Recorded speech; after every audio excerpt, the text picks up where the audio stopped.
Welcome back, True Seeker. About to put the final touches on a book I've essentially been working on since the summer of 2013. It's been this entire experience: the blog, videos, feedback, research, pretty much 5 years straight.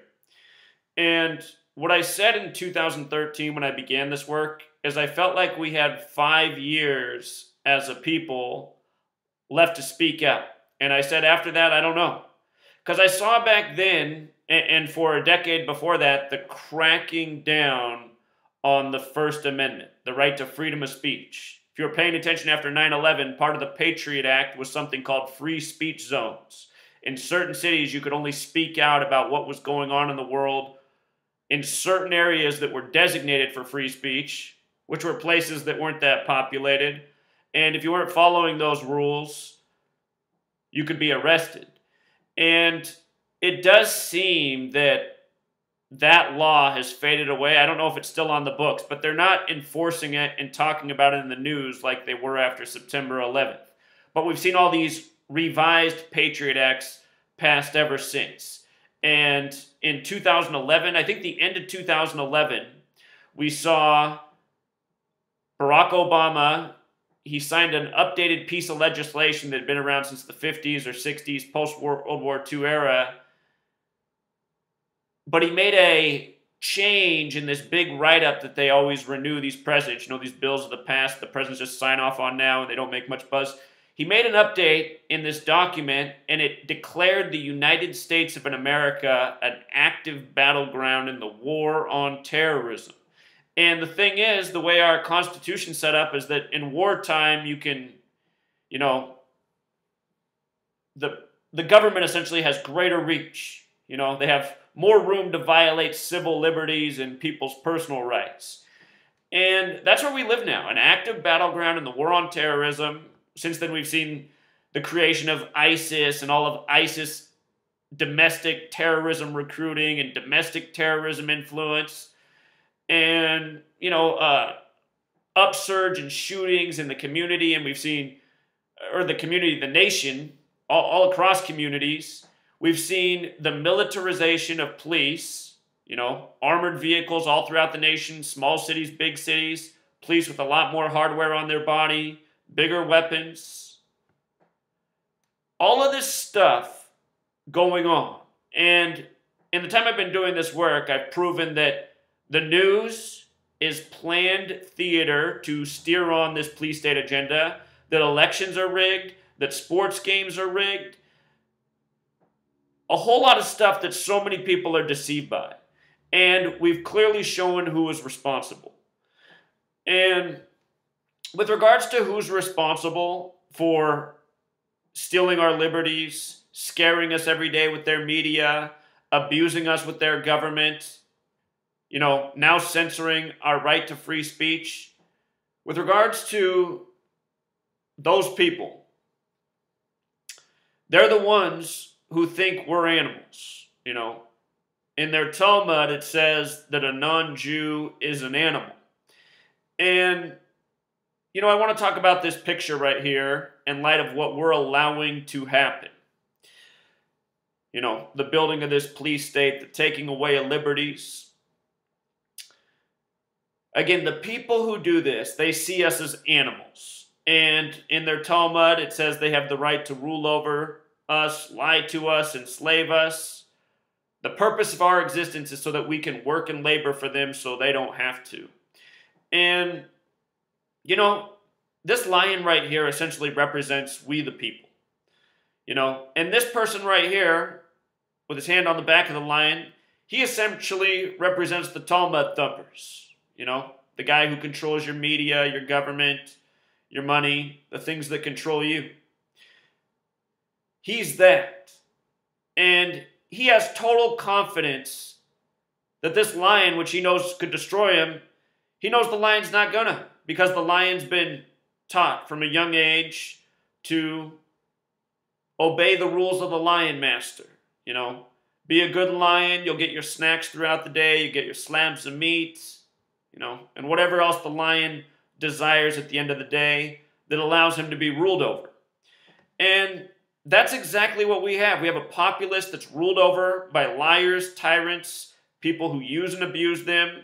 Everyone in this nation is pretty much a working slave trying to keep up with the next bill, trying to keep up with taxes. All of us pay a ton in taxes on our labor, which was never supposed to happen in this nation, and which we allowed to happen. This lion right here, speaking of the metaphor, this lion looks pretty disappointed. And, this is like us. We're becoming more disappointed with time. Once upon a time, the lion had it better.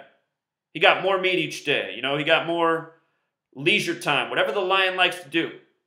You see, the change in society post-World War II. Once upon a time, it was one parent at work, usually the man, and he made plenty to provide for the family, a retirement, education. He made enough money to take care of it all. The wife could stay home, help with the children, help with the house.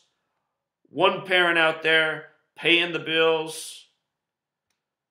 And that was the norm, There's always been poor, sexist society. And for them, it hasn't been the norm.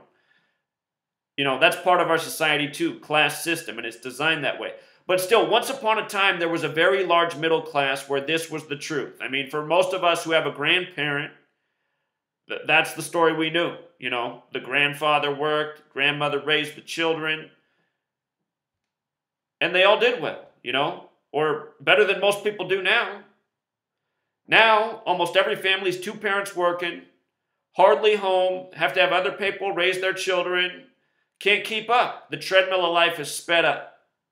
And, there's more long faces in our society. And it's all because, we've lost our human instinct, or even our animal instinct, if you will.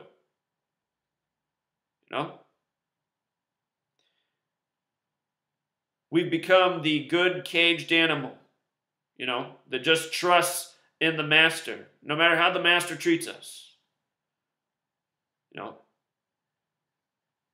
These long faces in society, it's because we live not in tune with nature, The people who rule over us, they don't have us in tune with nature.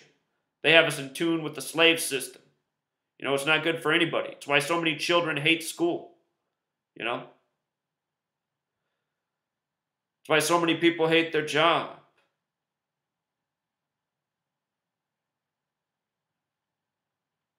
Imagine if we overthrew the master and we lived like lions in the wild, like how we're supposed to live, Imagine if you lived in a world where you weren't raised by books that are said to be inspired by God and governments who say they're greater than you and must be obeyed. Imagine if you just grew up in the world, in a sensible world. You grew up in a community.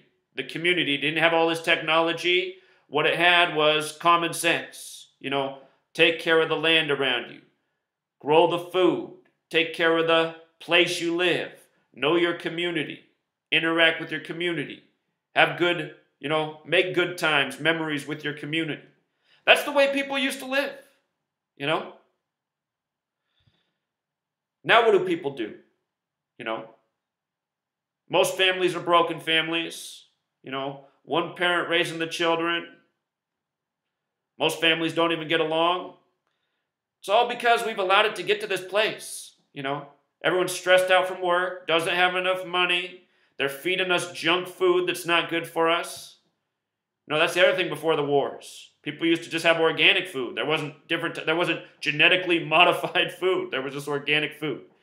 And you got science out here telling you that there's nothing wrong with genetically modified food. It's the exact same. But is it true? All this rise in infant child illness, autism, disease, SIDS, all this stuff that didn't used to exist, peanut allergies. Where did it all come from? Science says we don't know where it came from. We just know it's not the genetically modified food. We're confident about that. It's not the genetically modified food, but we have no idea what's causing all the new illness.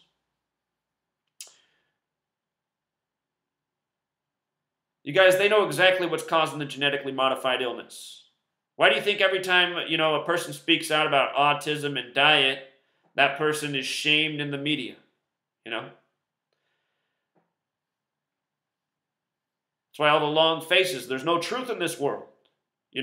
We're all living a way we're not supposed to. Child's not supposed to be raised outside of its home, in the state school. Remember, Circle C for Christopher Columbus. Christopher Columbus discovered the land where the natives live. It was okay to kill the natives because that was fill in the blank. Did you write Manifest Destiny? That's the right answer. Good for you, Johnny. You get an A. You're on to first grade. You're on to second grade. You're on to third grade. You know, we have all these people that spend all these years in this state system away from their own family, getting taught by people they have no business teaching them anything. You know, they pay teachers jack shit in this well-managed system because they want to recruit the dumbest. They want to recruit the dumbest to teach your children. Why? So they'll be dumb, you know. This is how the system works. That's why we all got the long faces like this lion. We're just letting this shit go on. You know, this lion, he could change his whole life by just bringing his left paw right over. Boom. And hit the gate. You know, but he's aware, he doesn't know what goes on outside the gate. He's never got to hunt in his life. He's never got to live under anything but tyranny and lies and, well, you know, what is that for the lion? Having to jump through the hoop of fire every day so he can get a slab of meat at the end of the night? Whatever it is. But he's never gotten to live outside the cage, just live the free man's life. You know, learn what it is to hunt. You know. That's what they do to us in the United States of America. They take away all the good things, stress everybody out, exhaust them. Why do you think they punish all young people with all this fear about sex? You know, fear, fear, fear. Why don't they educate young people how to be smart sexually? You know, they want these dumb young men, you know. Look, how many guys come in women because they don't know anything about sex, and then they have to rush out the next morning and spend like $60 after tax on Plan B, maybe even more in some states. I mean, how many young men are doing this every single day? If you work in a pharmacy, you know in the morning, a lot of young people come in to get that Plan B. Whoops, they got carried away last night.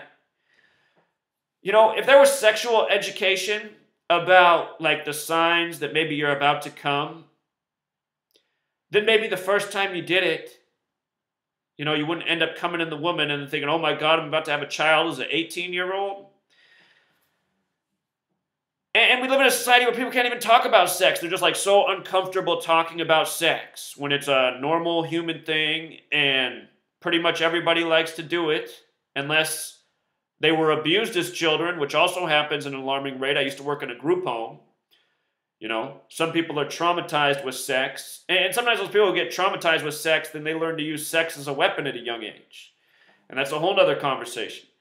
But the thing is, like, almost all of these systemic problems, people raping their children and, you know, raping anybody, almost all of it is because of the way we treat sex in our society. We make it this taboo thing from a young age. People are scared of it. People don't want to talk about it. You know, some people, you know, it's just like, I don't know. They can't figure out how to get it because they've gotten all this toxic information about it. So then they end up doing crazy things, you know, becoming predators of children, vulnerable women.